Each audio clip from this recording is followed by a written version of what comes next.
ભુજ નગરપાલિકાના નવા બિલ્ડિંગમાં પ્રથમ વખત સામાન્ય સભા યોજાઈ વિકાસ કામોને બહાલી। ભુજ નગરપાલિકાના નવા બિલ્ડિંગમાં પ્રથમ વખત સામાન્ય સભાનું આયોજન કરવામાં આવ્યું હતું। બેઠક દરમિયાન કારોબારીમાં લેવાયેલા વિવિધ વિકાસ કામોને સભાએ બહાલી આપી હતી। આ દરમિયાન કોંગ્રેસ પક્ષે આક્ષેપ કર્યો કે નગરપાલિકા માત્ર પોતાના બિલો પાસ કરાવવા સામાન્ય સભા યોજે છે અને વિપક્ષના મુદ્દાઓને સાંભળ્યા વગર જ નિર્ણય લેવાય છે। કોંગ્રેસનું કહેવું છે કે ભુજ શહેરના અનેક વિસ્તારોમાં રોડ રસ્તા તથા ગટરની ગંભીર સમસ્યાઓ યથાવત છે, છતાં નગરપાલિકા દ્વારા તેની યોગ્ય દખલ લેવાતી નથી। વિપક્ષે લોકહિતના મુદ્દાઓ પર ચર્ચા કરી તાત્કાલિક ઉકેલ લાવવાની માંગ ઉઠાવી હતી। આજની આ નવી બિલ્ડિંગમાં અમારી આજે પહેલી સૌથી પ્રથમવાર સામાન્ય સભા મળી। અમારા સૌ નગરસેવકો બધા સાથે રહીને જે અમારા કારોબારીમાં જે કામો લીધા હતા એમના કામોને આજે અમે બાલી આપી અને વિકાસના કામો જે પણ આવી ગયા કારોબારીમાં એનો જલ્દીથી અમે પૂરા પ્રયત્ન કરશું અને જે અધૂરા કામો હશે એમને અમે ફરીથી પ્રાયોરિટી વધારે આપીને અમારી ટર્મ જ્યાં સુધી છે ત્યાં સુધીમાં અમે એમને પૂર્ણ કરશું। કામો તો ઘણા લીધા છે, કારણ કે તમને બુક પણ આપશું અમે, એટલે એમાં ઘણા છે એ અમે સ્થળ પર પણ અમે સાહેબ પણ જઈ આવ્યા હતા, નગરસેવક હતા, કાસમભાઈ પણ સાથે જ હતા અને એમનું કામ પણ ચાલુ કરાવી દીધું છે, વર્ક ઓર્ડર પણ આપી દીધું છે અને ટૂંક સમયમાં એ પણ કામ પૂર્ણ કરશું। સામાન્ય સભા માત્ર આ લોકો પોતાના બિલો પાસ કરાવવા માટે જ રાખે છે કે તમે જોઈ શકો છો કે જે નગરપાલિકાની ફરજમાં આવે છે પ્રાથમિક સુવિધાઓ સફાઈનો હોય, ગટરના પાણીનો હોય કે પીવાના પાણીનો હોય, આ તમામમાં આ બોડી નિષ્ફળ ગઈ છે।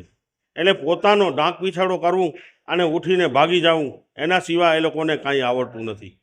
આજે કદલીનગર ગરબી ચોકની અંદર તમે ગટરના પાણી ભરેલા છે, 1 મહિનો થયો ત્યાં વિસ્તારના લોકોએ ફરિયાદ કરી, અહીંયા પણ ઓફિસમાં આવીને આ લોકો ફરિયાદ કરી ગયા।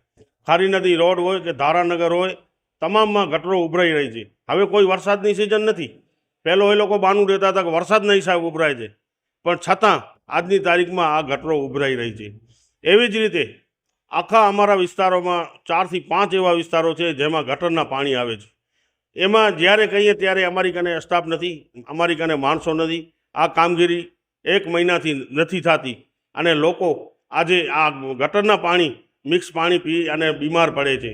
આવા જ અમારા વિસ્તારમાં પાણીજન્ય રોગચાળો પણ હવે ચાલુ થઈ ગયો છે। ત્યારે અમારો હવે ઉપર રમજાન મહિનો આવતો હોય અને તાત્કાલિક અસરથી આ ગટરના પાણીમાંથી મુક્તિ અપાવે, જે ગટરો ઉભરાવે છે એમાં મુક્તિ અપાવી અને સફાઈની અમારી રજૂઆત હતી, પણ આ લોકો કે અમે સૂચના આપી દીધી છે, સૂચનાનો કોઈ અમલ થતો નથી। વારંવાર સાહેબે પણ રૂબરૂ આવીને પણ જોઈ ગયા છે અને રૂબરૂ પણ આ એન્જિનિયરોને જાણ કરી છે કે ભાઈ આમાં તાત્કાલિક તમે નિરાકરણ કરો, ન થાય તો બીજા માણસો, પ્રાઇવેટ માણસો રાખીને પણ કામ કરાવો, પણ આ લોકો કોઈ કરાવવા તૈયાર નથી। અને આજે આવી જ પરિસ્થિતિ ભુજ શહેરનો વોર્ડ નંબર 1 હોય, 2 હોય કે 3 હોય, આ તમામ વિસ્તારોમાં આવી પરિસ્થિતિ છે।